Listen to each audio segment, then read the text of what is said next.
Ride আৰম্ভ কৰি দিলোঁ এতিয়া আমি যাম লখৰালৈকে চাই লওঁ কিমান কি মাইলেজ দিয়ে কিমান কি ফিউল এফিচিয়েঞ্চি হয় গাড়ীখনত দেখা যাওক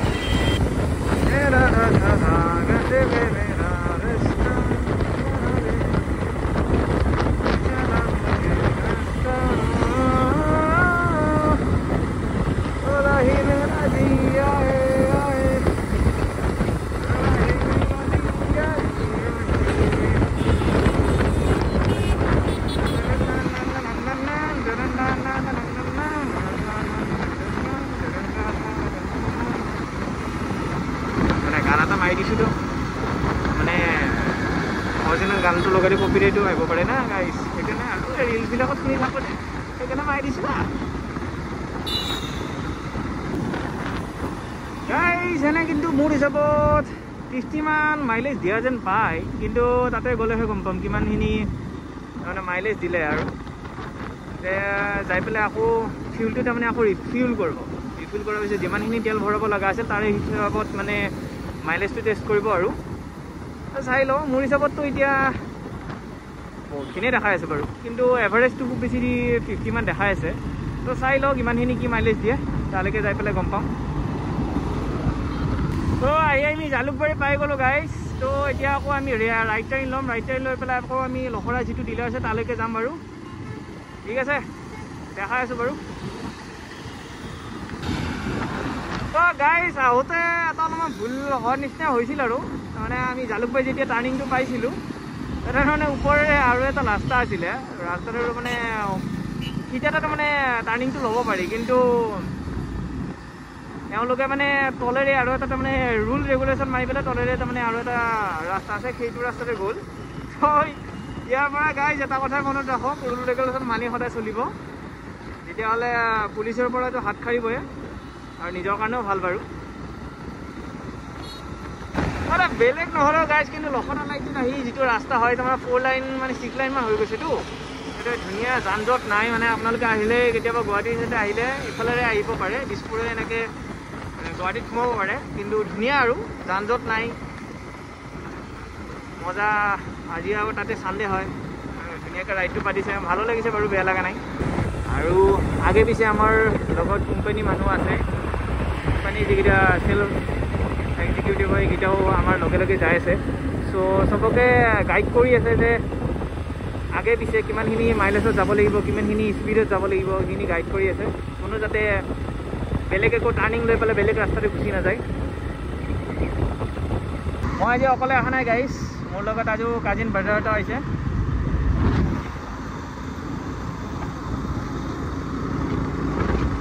তো লখৰা পামেই আৰু এতিয়া আমি চাবৱেৰে এফালে তলতে চাবৱেৰে গ'লে আমি লখৰা পামগৈ আকৌ ৰাইট টাৰ্ণ ল'ব লাগিব ৰাইট টাৰ্ণ লৈ পেলাই আমি লখৰা যিটো ডিলাৰ হয় সেইটো ডিলাৰত এণ্ট্ৰি কৰিম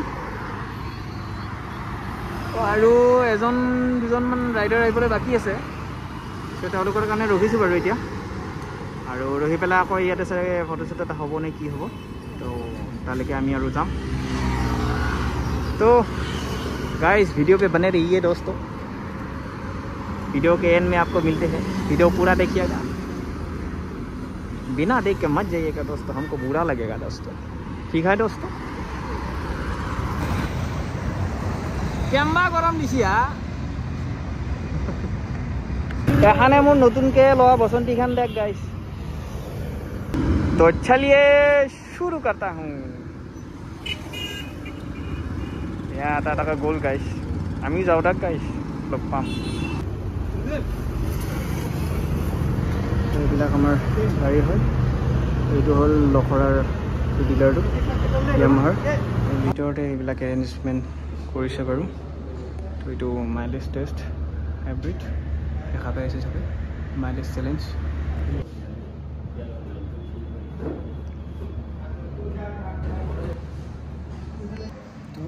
क्या बोलिए जो गाइस আমি দুটা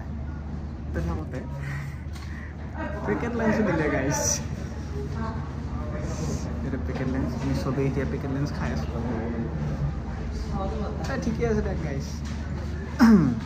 তেলো ভৰাই দিলে টি-শাৰ্টও দিলে খাবও দিছি কি লাগে আৰু না গাইছ বহুত আকাৰ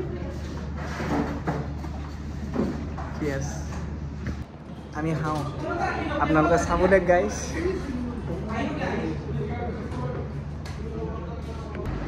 তো এইখন গাড়ীৰ মাইলেজ টেষ্ট কিয় পাতিছে আপোনালোকে জানে নেকি তো ইণ্ডিয়াৰ ফাৰ্ষ্ট মডেল হয় য'ত হাইব্ৰিড বাইক ওলাইছে তো ইয়ামাহাই এইখন হাইব্ৰিড বাইক লঞ্চ কৰিছে তো সেইকাৰণে হাইব্ৰিড মডেলত বেটাৰী প্লাছ ইঞ্জিনৰ দুটা কম্বিনেশ্যনতে চলে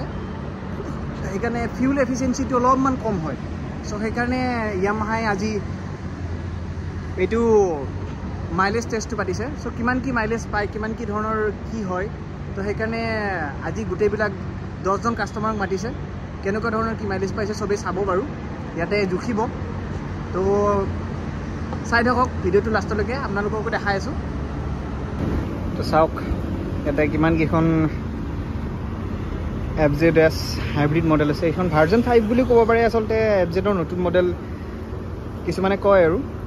ভাৰ্জন 4 নতুন মডেল বুলি কয় হাইব্ৰিড ভাৰ্জন 4 তাৰপিছত কিছুমানে কয় ভাৰ্জন 5 হাইব্ৰিড বহুতে বহুতবিলাক কয় চ' এটা বস্তু মন কৰক মানে গোটেই কেইখন গাড়ী তাৰমানে ছেইম কালাৰৰে হয় মানে বেছিভাগ এইকেইখন গাড়ীৰ তাৰমানে বেছিভাগ এইটো কালাৰে তাৰমানে চেল হৈছে তাৰমানে প্লাছ আপোনাৰ এইটো কালাৰো আছে এখন এই দুটা কালাৰ লঞ্চ হৈছে চ' বেছিভাগ কাষ্টমাৰে তাৰমানে এইটো কালাৰে লৈছে আৰু তো মেটেলিক গ্ৰে বুলি কয় চাগে আই থিংক মোৰ পচন্দতে এইখনেই দিয়ক নতুনকৈ লৈছোঁ বেছিদিন হোৱা নাই তো সেইকাৰণে ডিলাৰৰ পৰা ফোন কৰিলে মাতিলে বাৰু কেনেকুৱা ধৰণৰ কি মাইলেজ পাইছোঁ কি কথা চাই লওঁ তাতে আমি এনেকুৱা সৰু সুৰা ৰাইড কৰিব লাগে আচলতে তো মাইণ্ডটো ফ্ৰেছ হৈ থাকে যেতিয়ালৈকে তাৰমানে ঘৰত সোমাই পেলাই এইটো কৰিম সেইটো কৰিম বুলি ভাবি থাকোঁ তেতিয়ালৈকে তাৰমানে একো নহয় তো মাজে মাজে মাইণ্ডটো ফ্ৰেছ কৰিবলৈ এনেকৈ তাৰমানে ৰাইডত ওলাই আহিব লাগে তো আজি ভাল লাগিছে বাৰু বেয়া লগা নাই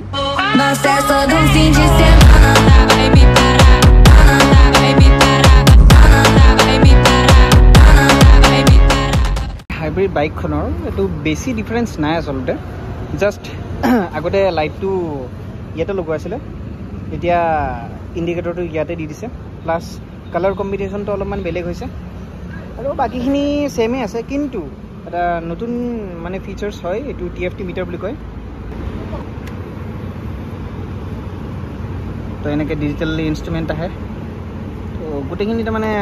ফিচাৰ্ছ আহি যায় এইবিলাক মিউজিক নেভিগেশ্যন কিবা কিবি হেণ্ডেল তো ৱেডাৰ চুৱেডাৰ চব চাব পাৰিব আপুনি এইটো মোবাইলৰ লগত কানেক্ট কৰিলেহে হয় আচলতে মেইন ডিফাৰেঞ্চটো আপোনালোকে গম পাব বাইকখনৰ ইঞ্জিনত হাইব্ৰিড যিটো মডেল হয় তো ইঞ্জিনত এনেকৈ থাকে ইঞ্জিনত এইটো মডেল এইটোৰ পৰাই গম পোৱা যাব আপোনাৰ হাইব্ৰিড হয় নে নহয় মাইলেজটো চাই আছে কিমান কি মাইলেজ পাইছে বাৰু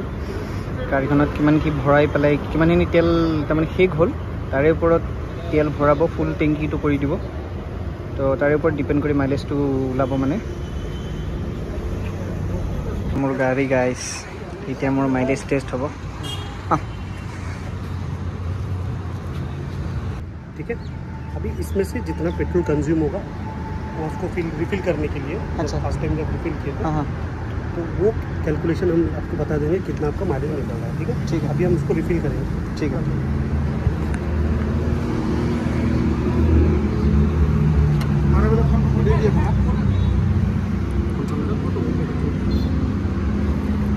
पेट्रोल भराई আছে কিমানখিনি পেট্ৰল কনজিউম হয় সেইখিনিৰ ওপৰত তাৰমানে বেছ কৰি মোৰ মাইলেজটো ওলাব মানে ইয়াতে চাই লওঁ কিমানখিনি কি মাইলেজ পাওঁ বাৰু গাড়ীখনত কিমান কি পাই আছোঁ गर्मी थोड़ा बाहर ज़्यादा था ना चलो तो एक्सपीरियंस आप लोगों को अच्छा ही हुआ है ना तो हम लोगों ने कुछ क्या रिजल्ट है डिसाइड कर चुके हैं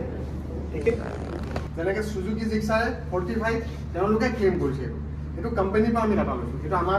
এইখিনি ডাটা আমাৰ নহয় ঠিক আছে আপোনালোকে নিজে চাৰ্চ কৰি আপোনালোকৰ কোনো ফ্ৰেণ্ড চাৰ্কেল থাকিলে তেওঁলোককো আপোনালোকে সুধিব পাৰিব ঠিক আছে মানে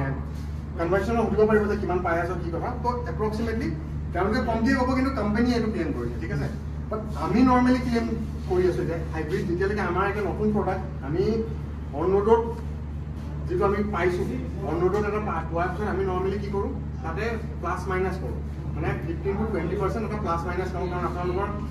ৰাইডিং বিহেভিয়াৰো চবৰে বেলেগ বেলেগ থাকে। কিছুমানে বেছিকৈ ব্ৰেক মাৰে, কিছুমানে বেছি গানবোৰত বেছি চলাবলগীয়া হ'ব পাৰে, কিছুমানে বেছি আপ হিলত চলাবলগীয়া হ'ব পাৰে, কিন্তু কিছুমানে ডাউন হিলত চলাব লাগে। গিয়াৰ চেঞ্জ কিছুমানে বেছি হয়, শিফটিং হয়। কোম্পানী যোনবোৰ ক্লেইম কৰে এইবোৰ ক্লেইম হ'লে কোনে টেষ্টিং ক্লেইম মেনুফেকচাৰিং ইউনিট আছে, য'ত মটৰচাইকেলক এটা প্লেটফৰ্মত কৈ দিলোঁ ৰখাই কেনে তাতে আজি যেনেকৈ চাইছোঁ সিহঁতে অন ৰোডো নহয়, জাষ্ট প্লেটফৰ্মত ৰখাই কেনে মাইলেজ দিবলৈ তাৰ যোনটো আহে সেইটোৱে ক্লেইম কৰে, সেইটো ক্লেইম কৰে। য'ত আমাৰ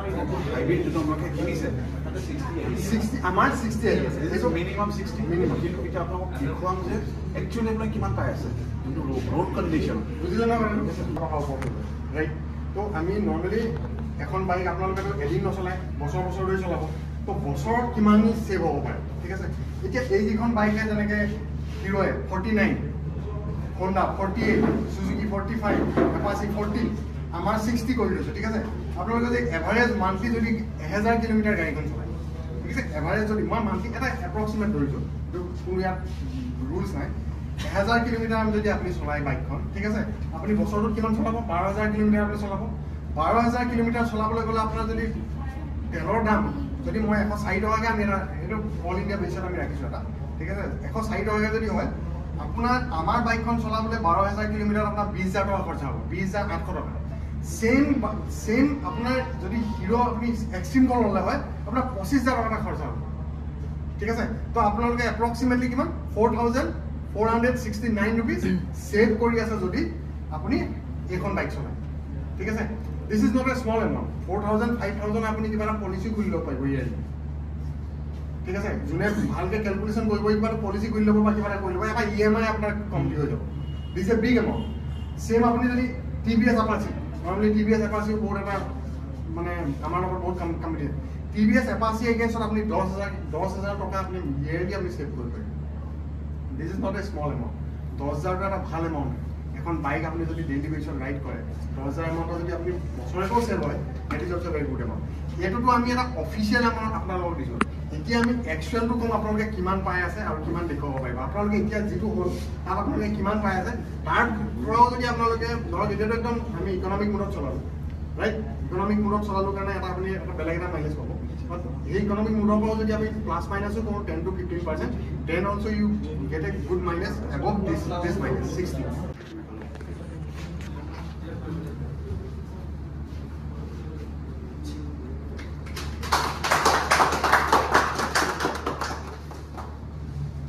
अहमद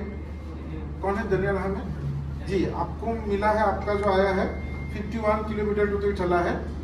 गाड़ी, और जो है आपका 78.5 माइलेज आया है माइलेज, 73 किलोमीटर नंबर 4। तो 51 किलोमीटर अपना पेट्रोल कैसे 700 ml पेट्रोल।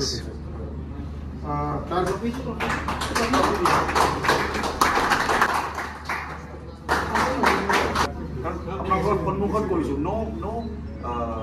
কি কয় এইটো মিছলিডিং অৰ চাম কাইণ্ড অফ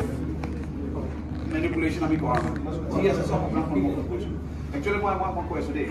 ইনিচিয়েলি যেতিয়া 2022 যেতিয়া আমাৰ মেইন আহিছে, এনেকৈ চেন্নাইত বা পুনে মাইলেজ টেষ্ট কৰি মানুহে 98, 96 মাইলেজ পাইছে। আমি কি ডিছকাছ কৰিছোঁ, বলিয়া হৈছে কেতিয়াবা 90 মাইলেজ দিয়ে নেকি। যেতিয়া আমি ইয়াতে নিজে কৰিছোঁ, নিজে দেখিছোঁ, কিছুমানে কিন্তু বহুত বেয়া মাইলেজো পাইছে। 41, 42 পিছত যেতিয়া আমি ষ্টাডি কৰিছোঁ, বেক ষ্টাডি, ছাৰ্ভিচিং, ৰাছ ড্ৰাইভিং, চ' এইবোৰ কিছুমান অকণ মানি চলিব লাগিব। আৰু আপুনি সেই কেলকুলেশ্যন মতে 60 কিলোমিটাৰত 60 মাইলেজত আমি কিমানখিনি বেনিফিট পাই আছোঁ। নাও ইউ কেলকুলেট 94 আপুনি কিমান বেনিফিট পাব।